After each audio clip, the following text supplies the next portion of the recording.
Epilogue. This sweet little thing had only been alive a few minutes, but Tag already knew he would never get enough of her. Her dark hair had a touch of auburn, like her mama, and just staring at 8 pounds, 3 ounces of adorableness convinced him that his heart must have grown in size to contain so much love for both her and Roxy.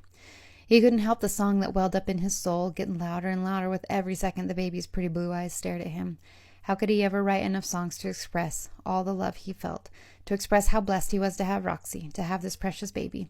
He could fill 100 albums alone at the way the tiny baby's fingers wrapped around one of Roxy's. He reached for the small notebook in his back pocket, but his wife's hand caught his. Live in the moment for once, Star. She chuckled. She'd said the same thing after they'd said their vows, and Tag had to resort to scribbling words onto napkins at the reception.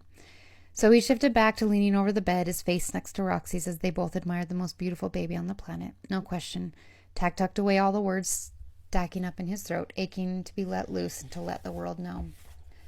Man, and I thought all that heartbreak you handed me was the diamond mine of lyrics. Roxy took her eyes off the blue-eyed beauty lying on her chest long enough to scowl at Tag. Are you really going to bring that up now?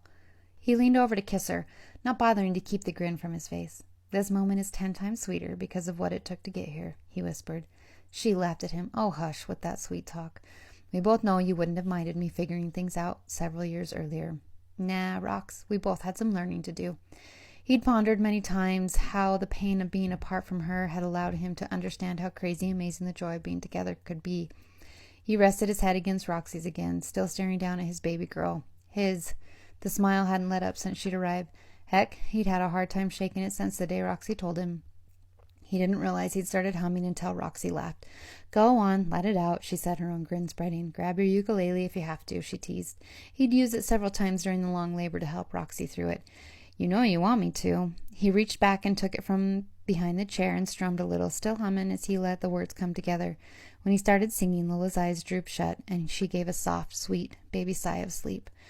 Just like her mama, Tag sang softly. That line would certainly make the cut, even if he was teasing now. It's a weakness.